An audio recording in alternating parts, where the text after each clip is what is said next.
ഇന്ന് തന്നെ ഡൗൺലോഡ് ചെയ്യൂ. കാണൂ നിങ്ങളുടെ ഫേവറേറ്റ് ഷോസ്. നീ പറഞ്ഞത് ശരിയാ. ഞാൻ വരാതിരുന്നതിന് ഒരു കാരണമുണ്ട്. അവിടെ ഞാൻ എത്തിയതിനു ശേഷം ഏതെങ്കിലും ഒരാളിൽ നിന്ന് മറുത്തൊരു വാക്ക് കേട്ടാ എനിക്ക് പിന്നെ അവിടെ പിടിച്ചിരിക്കാൻ പറ്റുകയില്ല. പിന്നെ അവിടുത്തെ സന്തോഷമല്ല അങ്ങ് പോകുന്നേ. ഇനി വരാം, എപ്പോ വേണേലും വരാം. എടാ മക്കളെ, ഞാൻ പണ്ടേ പറയാറില്ലേ, നിന്റെ കയ്യും പിടിച്ച് ആ നാട്ടിൽ കൂടെ നടക്കുന്നതാ അമ്മാവന് ഏറ്റവും വലിയ സന്തോഷമെന്ന്. അങ്ങനെ ഒരു ദിവസം പോണം. എന്തായാലും ജീവിതത്തിലൊരിക്കൽ അവിടെ പോയല്ലേ പറ്റൂ.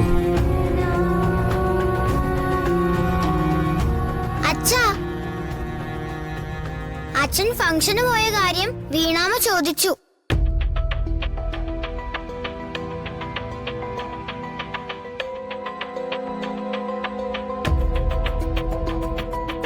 എപ്പോ? വീണ ഇവിടെ വന്നിരുന്നോ? ഇല്ല, അപ്പൂപ്പന്റെ ഫോണിൽ വിളിച്ചു. അപ്പൊ ഞാനേ എടുത്തേ.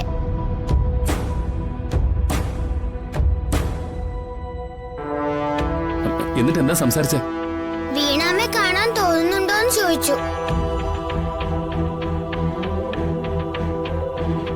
കൂടെ വരുന്നുണ്ടോന്നും ചോദിച്ചു.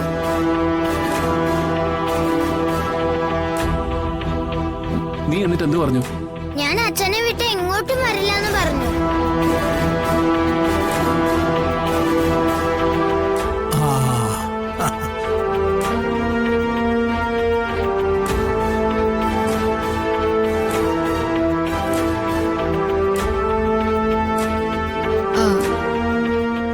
മോള് പോയിട്ടെ സുജാതമ്മയോട് നിത്യമ്മ ഇവിടെ വന്നിട്ടുണ്ടെന്ന് പറ. പോ. ശരി, ഇത് പിടിച്ചേ.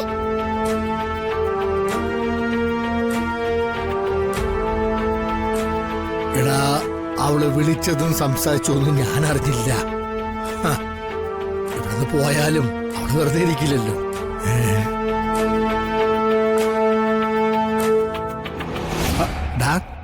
അതിന് നീ എന്തിനാ വിഷമിക്കുന്നേ? ഇത് അവളെപ്പോഴും ചെയ്യുന്ന കാര്യമല്ലേ? അതുകൊണ്ടൊന്നുമല്ല അമ്മാവ,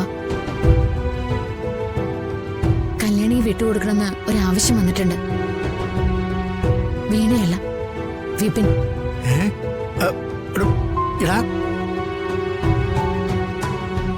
അവൻ പിന്നെയും വന്ന ഫംഗ്ഷൻ നടന്ന സ്ഥലത്ത് വിപിൻ വന്നിരുന്നു. ഹരിയും മാറ്റി നിർത്തി സംസാരിച്ചു. വീണയും വിപിനും ചേർന്ന് ചോദിക്കുമ്പോ കല്യാണിയെ പിടിച്ചുവെക്കാൻ നമുക്കൊരു അവകാശമില്ലാന്ന് പറഞ്ഞു.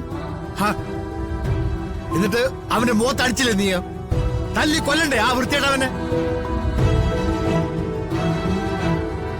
എടാ, അവനല്ല, ദൈവത്തമ്പുരാൻ തന്നെ മോളെ വന്ന് ചോദിച്ചാലും ശരി, നമ്മുടെ കുഞ്ഞിനെ നമ്മൾ കൊടുക്കുകയല്ല. എടാ, അവള് നിന്റെയല്ലേ? പെട്ടെന്ന് കേട്ടപ്പോ ഞാനൊന്ന് പതറിപ്പോയി.